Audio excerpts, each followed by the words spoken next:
dear, is exactly why Tinkers shouldn't come to the mainland. They... Let me know if this says anything. Well, anything? Vinaya, you're all wet. You don't say.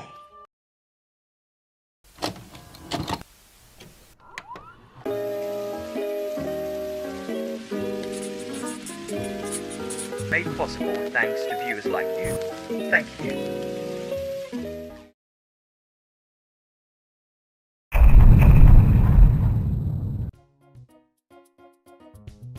Wait, why am I reviewing these movies again? Oh, right. Thanks, editor. But I mean, like, come on, surely I have other ideas I could do. I mean, these movies were just made to sell dolls to little girls. I mean, they're not gonna be good, right? Right? Huh, I was right. These movies suck dick. Before we review the movies, let's go over a brief history about the films. The Tinkerbell movies were direct-to-DVD films that were released from 2008 all the way to 2015, and were all produced by Disney Toon Studios, one of the animation subsidiaries of the Walt Disney Companies, responsible for many of the direct-to-DVD sequels to popular Disney films. These movies were all part of a large media spin-off franchise of Peter Pan called Disney Fairies. And besides the CGI animated films, they also released books, toys, and other merchandise. But for this video, I'm only interested in looking at the CGI movies, and not so much the books, as the books feature characters that don't ever appear in any of the movies. So that's like the really basic background of this franchise. Now, my own personal story on how I got into this franchise kind of happened a long time ago, and it's slightly a weird story. You see, the area where I grew up in any supermarket, when you walk out of them, there will always seem to be a guy with a huge binder of... And there was a movie I really wanted to see. It was called Paranorman. God, do people even know about this film? Seems kind of underrated. Topic for another video, I guess. But that stupid seller was only selling it to me in a 2-pack DVD. How dare he give me more content for my money? And what's worse, it was a girls' film. Oh! Wait, no, hold on. There's a context to this. Ooh! Ah! Woo! Oh, I was just explaining to the audience my experience with the Tinkerbell films. I'm about to review one of them. Ah! Oh... Sorry for the interruption. Women, am I right? Hey, that one's a little mean. Okay, whatever. Let's just get into the first film.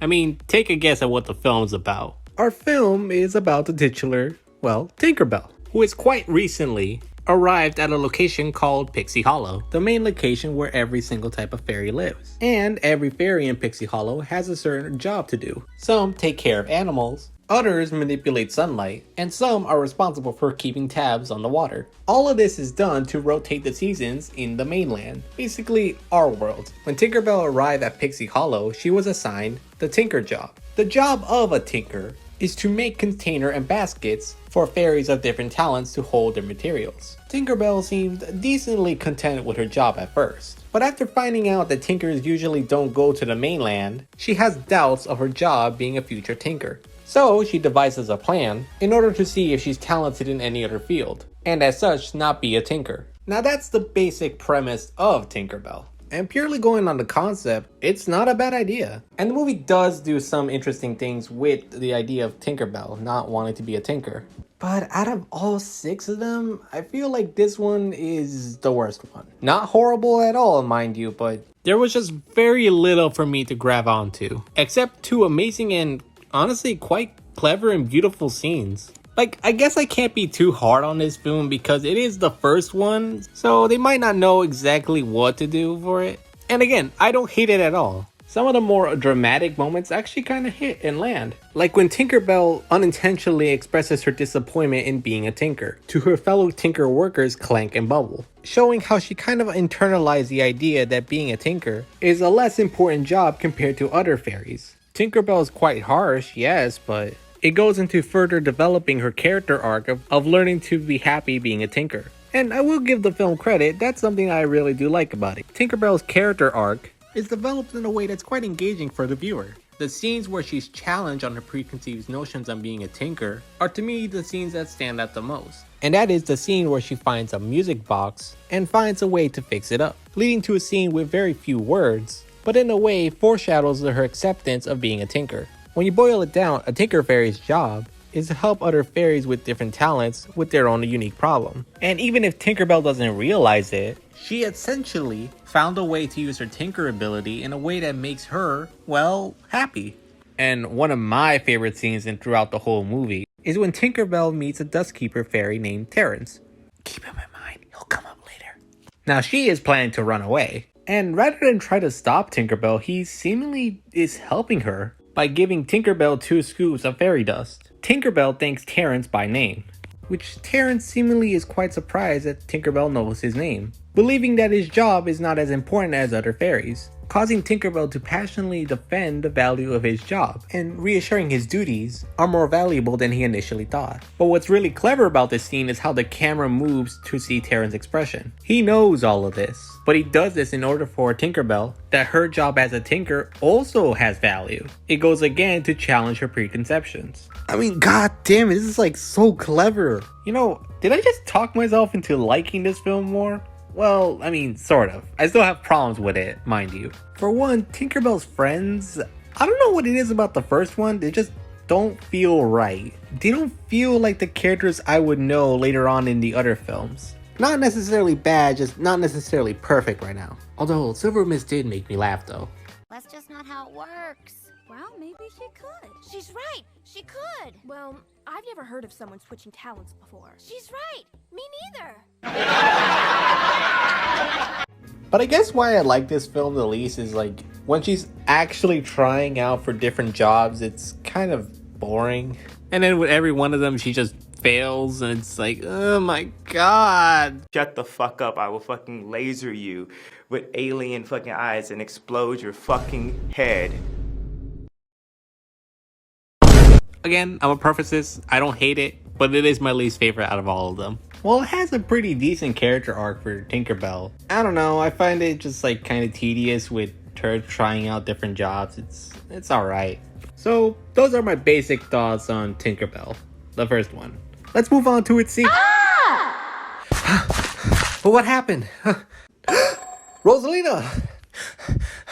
Your books are hella unorganized. I mean, come on, girl, get it together. Oh, right. Why did you scream? Ow!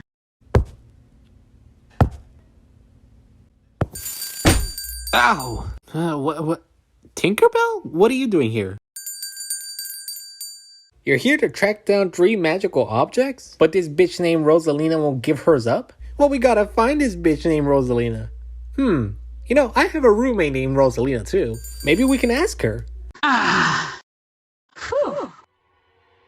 No. Whew.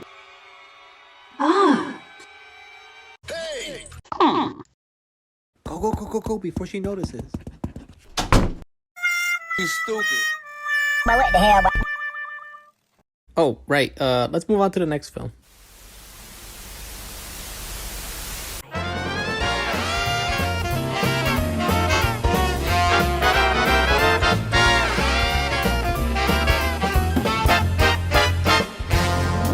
We're waiting every night to finally roam and invite newcomers. Okay, Tink, why are we at a coffee shop? The second magical object is here? Really? At this coffee shop? Okay, I'll believe you, don't worry. Alright, let's head inside. I'll be with you in a bit. Be back soon. Yeah, I also feel like I've been here before. Must be deja vu. But I still don't really see why we're here. This seems like the last place a magical object might be at. So we just have to ask her and she'll give it to us. Okay, that's easy to do. For a price? Well, what do we have to give her then? What do you mean I'll find out? You know, I don't know why you're being so mysterious. You don't. What can I get for you, sir? Whoa, since when were you here? Well, if you have to know, my shift started at 9:30. No, I don't mean it like that. No, I'm sorry. Can I just get the gem apples? The gem apples? Sir, mind explaining why you would need those apples? Well, I mean, they're not for me. They're for, somebody else important. Oh, really? Who's the important person? Give me a minute. Jack McBrayer. Jack McBrayer. Who is he? Only one of the most important and sexiest men to ever exist. Yeah, I recently got a call from him. He needs the gem apples to power his, the machine to help stop the pigs from Angry Birds. Skip it up and that up. Oh, I see now. Yeah, you definitely need them. Here you go then. Wow, that's it? That's all I had to do? Well, thank you. Yeah, I'll be taking this and, Hey, I still need payment. I'll get fired if I don't charge you something. Oh, okay, yeah, sure. How much do you want for it? Well, your total for the apple is about an essay about Tinkerbell and the lost treasure. You're kidding. I'm dead serious. Literally, my middle name is dead serious. Well, this is convenient for me. Let's get on to Tinkerbell and the Lost Treasure. So, I don't really know the general consensus of these films. I don't have a good idea of like what the die-hard Tinkerbell fans think of these films. But for me, watching The Lost Treasure, I thought it was the worst one. Hey, wait a minute. To be a tinker. But out of all 6 of them, I feel like this one is the worst one. Okay, look, but that was my initial first viewing of all the 6 films. Watching this one again, I think in retrospect, it's a little more better than I thought it was. What didn't you like about it the first time you watched it? Well, if I can recall correctly, my 2 main criticisms at the time were that Tinkerbell was a lot more nasty in this film, and in turn it made Tinkerbell much more unbearable to watch. As well as the slow pacing in the second act really did kind of turn me off from the rest of the film. So going into this one to rewatch it for the review, I was not really looking forward to it. Ow, don't take it so personally, guys. But before I go on to praise the stuff in this film that I liked, let me quickly sum up the plot of this film. While Tink is working on a new invention, Queen Clarion summons Tinkerbell for an important job. When she arrives at the Queen's location, Tink and the audience as well is told about the mystic Moonstone, which in every 8 years, a blue moon shines through the stone, creating blue pixie dust, which the pixie dust tree needs in order to produce normal pixie dust for the fairies to fly. Queen Clarion assigns Tinkerbell the task of creating a scepter for the presentation. Her best friend Terrence offers to help Tinkerbell with making the scepter, but it becomes more of a nuisance if anything, and after a fight with Terrence, she accidentally breaks the scepter, as well as the Moonstone. Devastated, she tries to find out a way to get another Moonstone. She finds her answer when she attends a play, and learns of a magic mirror that grants 3 wishes, but the last one was never used. So Tinkerbell ventures out of Pixie Hollow alone to go find it, and wish for another Moonstone. Okay, so now we have the general plot out of the way. Everyone's up to speed? Right? I mean, you explained it confusingly, but hopefully the audience got most of it. Well, let's hope so, because now I'm going to get into stuff that I actually liked about this film. I know it's a little repetitive that I say this again, but I honestly did not expect to like this movie much more than I did the first time. First time viewing it, I did not like the direction it took for Tinkerbell. I thought it was really bad, but on rewatching it, I kind of grew to appreciate it. It adds sort of an edge to her character. And yes, it makes her character more flawed, but it also leads for a pretty decent character arc, where Tinkerbell starts to appreciate the stuff that Terrence has done for her. And she also learns that it's not beneficial to be angry at somebody for trying to help you. So overall, I think Tinkerbell's character arc is done pretty decently here. But there's one character that I like a little bit more.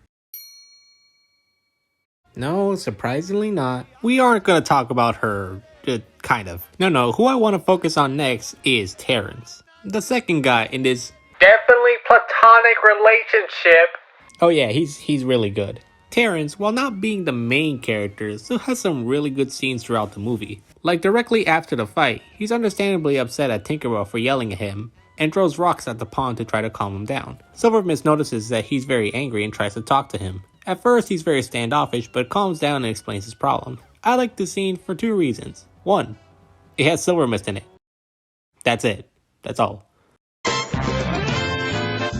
And 2, even while mad, he doesn't take it out on other people, and even hears others out with their suggestions to his problems. It's a good showcase of his maturity and his willingness to grow as a person.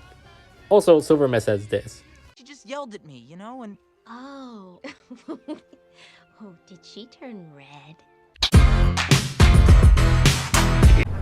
It's the biggest piece of dog shit. Terrence is also the first person between both of them who tries to apologize first. He sees now that he should try to be the bigger person. And after finding out that Tinkerbell went alone to a possibly dangerous location, he drops everything and even breaks the rules in order to help her save her. Again, just a great showcase of his character and how much, Tinkerbell means to him. Even while mad at her, he still cares for Tinkerbell and her safety. Does this film still have problems? Yeah, I would say so. The actual adventure to find the magic mirror is kind of not that great. And the climax and the ending are kind of just sort of average. Not bad, but not amazing as well. Also, why does splitting the moonstone produce more blue pixie dust? Like, how the hell was Tinkerbell the first one to figure that out? But it's alright, I'll let that one slide. So yeah, that's my general thoughts about the film. Would that be enough to cover the cost? Yeah, I think that would cover it. Hope Jack McBrayer can use those apples effectively. Yeah, I think he can get a lot of mileage out of them. Okay, bye-bye. Bye-bye now. Come back soon.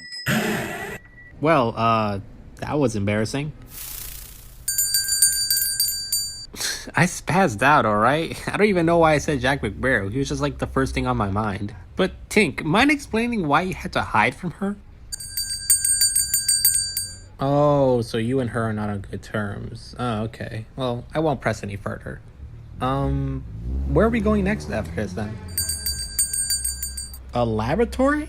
How are we gonna get inside? I expected that to be harder. You're also on bad terms with the scientist? That's a hell of a lot of people. Hey, don't call me out. This is my show. Whoa, I think he's coming.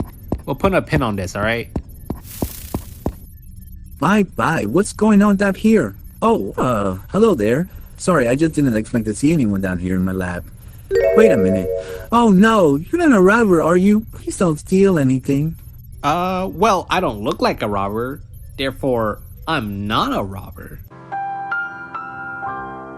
Well, I suppose that's true.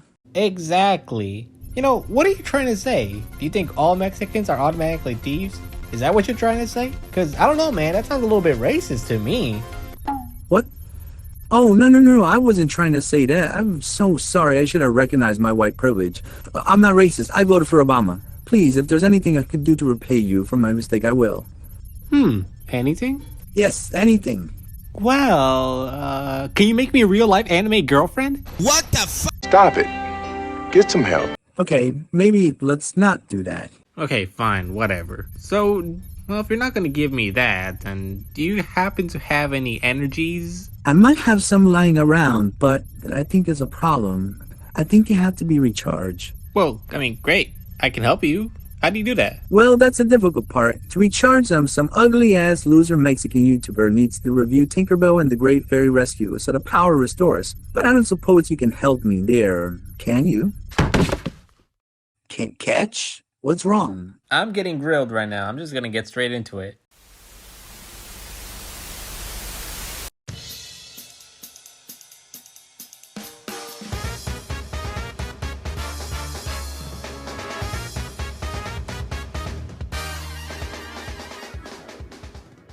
Going into this one, I didn't expect much. I thought it was going to be average, but kind of fun. And yeah, those were my thoughts after watching the film. Again, yeah, I don't really have a social life, if you couldn't tell. My opinion on the film hasn't changed much, but I will say I have noticed a lot more on a rewatch that I didn't think was great about it. I wouldn't say it ruined it, as I do find it wholesome as heck. It's more just critiques about the story structure and other small things that just stood out for me on a rewatch. But before all that, let me try to recap the story. Okay, bear with me guys, it's gonna be a little complicated. Tinkerbell and her friends are away from Pixie Hollow and are now at the camp in the mainland. aka the place where the humans live, in order to switch the season to summer. While at camp, she hears the sound of a car with a father and daughter who are staying in the nearby home. While the humans go inside, Tinkerbell flies to the car, fascinated to see how it works, while Vidya, who also reluctantly tags along, tries to convince Tinkerbell to leave it alone. Later on, Tinkerbell and Vidya find a small little fairy house that was made by the little girl from earlier. And out of curiosity, Tinkerbell enters inside, while Vidya is still adamant about returning back before the humans come back. Tinkerbell shrugs off Vidya's concern. Vidya tries teaching Tinkerbell a lesson by closing the door behind her, and trying to scare Tinkerbell into coming outside. But of course, Tinkerbell doesn't budge. But suddenly, the little girl comes back, but Vidya can't open the door, and as such, Tinkerbell is effectively trapped. The little girl is excited to see a fairy in her home and takes Tinkerbell inside. At first, Tinkerbell is understandably pretty scared of the little girl, but eventually, both of them kind of grow a really close relationship. While that's happening, Vidya returns to camp to tell everyone of Tinkerbell being captured by a human girl. But they can't simply fly to the location due to a heavy thunderstorm, which also causes a flooding. So they build a boat in order to travel to Tink's location and try to rescue her. I'll state this, that's like the short version of what you need to understand from the story. If I left it at Tinkerbell gets captured, then you would assume that most of the conflict comes from her imprisonment, and that the little girl would be mean or way too obsessive with her. But no, that's not really the issue. Elizabeth and her have a really nice friendship and everything. Hell, Elizabeth... Oh, forgot to mention it. That's the name of the little girl. I should have mentioned that. I'm very sorry. Lets Tinkerbell leave and go back to the camp on her own free will, but she only sticks around to help Elizabeth, and also to keep the plot going as well. Like, the first conflict they experience is that Elizabeth's father is too busy dealing with leaks in the house thanks to the thunderstorm. So Tinkerbell manages to solve that issue, but then it quickly turns into another issue, with her father not believing Elizabeth when she tells him about fairies. Which I'm like, okay, girl, your father is a man of science. That's the best subject to learn, by the way. Yeah, sure. But like, did you expect them to believe something that most people consider a folktale? Like, you just discovered that they're real, and now you automatically expect your dad to understand the situation you're in? You are a dumb ass child. Now, okay, I'll cool down a bit. Elizabeth is fine, but her dad's kind of annoying. He's so adamant about pushing her into science and shit, and he comes off a little bit unlikable. Also, spoiler warning, when Tinkerbell finally reveals herself to Elizabeth's dad, what's his first action? Apologize for not believing her? No! That would make too much sense. No. The correct answer is to take away her friend and separate the two while she begs you to stop, just so you can show it off to some scientists, and in the process, make her go through painful experiments. I dislike this a lot, alright? He probably tells Elizabeth that Santa isn't real, which, of course, we all know is not true. But Santa isn't real, Cant Catch. What are you talking about? Of course he's real. And they call you a scientist?